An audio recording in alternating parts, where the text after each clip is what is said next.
Hi everyone, আশা করি আপনারা খুব ভালো আছেন। আমরাও ভালো আছি। আজকে শিবরাত্রি, সকলকে জানাই শিবরাত্রির অনেক অনেক শুভেচ্ছা। আজকে শিবরাত্রি যেহেতু আমি ঠাকুরঘর থেকেই ভিডিওটা শুরু করলাম, পুজো করতে এসেছি। এখন খুব যে সকাল তা বলবো না।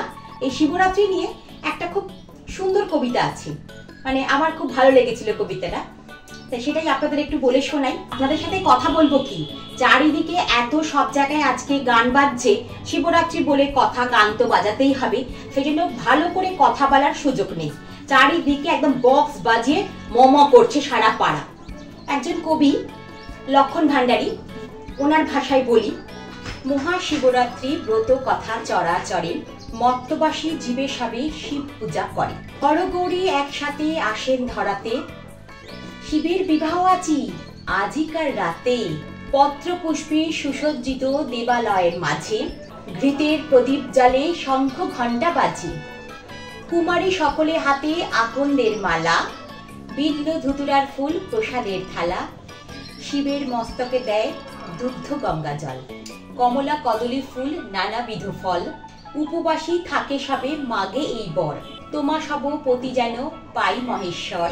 মহাশিবরাত্রি কথা অপূর্ব কথন, প্রতিবর্ষে হেরি এই মধুর মিলন। শিবরাত্রি ব্রত কথা হলো সমাপন। চলুন তাহলে আমি শিব পুজোটা শুরু করি এবং তাড়াতাড়ি করে শেষ করে ফেলি। শিব পুজোর ভালো সময় পড়ে গেছে। এই ভালো সময় আজকে সারা দিন শিবরাত্রি পুজো করা যাবে, কিন্তু আমি যখনই পড়বে, মানে যখনই শুরু হয়েছে তারপরে জোগাড় শুরু করে দিয়েছি, পুজোটা তাড়াতাড়ি সেরে নেবো। অনেকেই দেখছি বাড়ির সামনে দিয়ে যাচ্ছে, মানে অনেক মহিলারা মেয়েরা যারা গঙ্গা স্নান করবে, তারপরে ওইখানেই মন্দিরে শিব পুজো করে আসবে। আজকে সারা রাস্তায় কিন্তু প্রচুর ভিড়, প্রচুর মানুষের সমাগম। শুধু এখন মেয়েরাই যে শিব পুজো করে তা নয়, আমি অনেক জায়গায় দেখেছি ছেলে মেয়ে উভয়ই এই শিব পুজো করতে ভালোবাসে বা পছন্দ করে। পুজো তো সকলেই করতে পারে, তাই না? চলুন তাহলে পুজোটা শুরু করে ফেলি। আজকের ভিডিওটা আমি কিভাবে শিবরাত্রি পালন করি সেটা আপনাদের সামনে তুলে ধরার চেষ্টা করছি। আশা করি আপনাদের ভালো লাগবে, আর যদি ভালো লাগে একটা লাইক অবশ্যই করবেন। আমি অতি সাধারণভাবেই শিব পুজোর জোগাড় করি। শিব ঠাকুরের কি ফল ফুল অত চিন্তা ভাবনা করে কিন্তু আমি জোগাড় করি না। যেটুকু সামনে দেখতে পাই আমার মনে হয় সেই রকম জিনিস কিনে এনেই পুজোর জোগাড় করে ফেলি। আমি নিত্য শিব পুজো করি বলে গঙ্গা জল দিয়ে শিবলিঙ্গগুলোকে একটু প্রথমে স্নান করিয়ে নিলাম। এরপরে দুধ দই ঘি মধু চিনি এই সব দিয়ে শিবলিঙ্গকে স্নান করাবো। আর ফুল বেলপাতা আকন্দের মালা এইসব একটু জোগাড় করে রেখেছি। আজ এক বিশাল তিথি, তাই জন্যই দুধ ঘি মধু দিয়ে আমি শিবলিঙ্গকে স্নান করাচ্ছি। না হলে নিত্য পূজায় গঙ্গা জল বেলপাতা দিয়ে পুজো করে থাকি।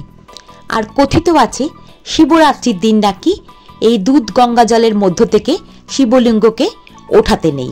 আজকে ওই দুধ জলের মধ্যেই শিবলিঙ্গকে বসিয়ে রাখতে হয়। আজ শিব ঠাকুর এইভাবেই অধিষ্ঠান করবেন। শিবরাত্রি হচ্ছে হিন্দু ধর্মের খুব গুরুত্বপূর্ণ একটা উৎসব। পুরাণে কথিত আছে এই শিবরাত্রির দিনেই নাকি শিব পার্বতীর বিয়ে হয়েছিল। আমরা ছোটবেলায় শুনতাম শিব পুজো করতে হবে, শিবরাত্রি উপোস করতে হবে, কেননা ভালো বর পাওয়ার জন্য।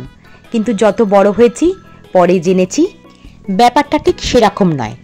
অন্ধকার ও অজ্ঞতা দূর করার জন্যই এই শিবরাত্রি ব্রত পালন করা হয়। আমি ধূত্র ফুল আনতে ভুলে গেলেও ধূত্র ফল কিন্তু নিয়ে এসেছি।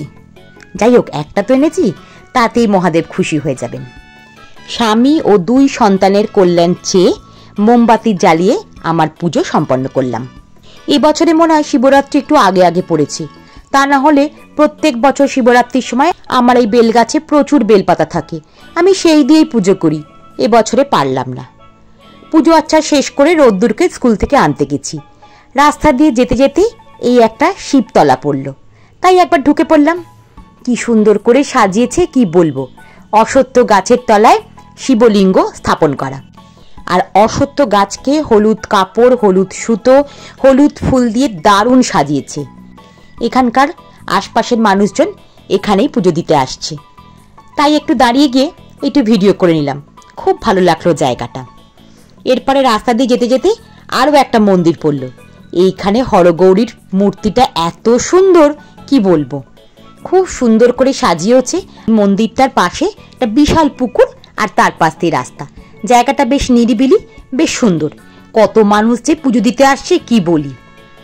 এই দেখুন না কি সুন্দর করে সাজিয়েছে, গেট করেছে, ভেতরটাও খুব সুন্দর করে সাজিয়েছে।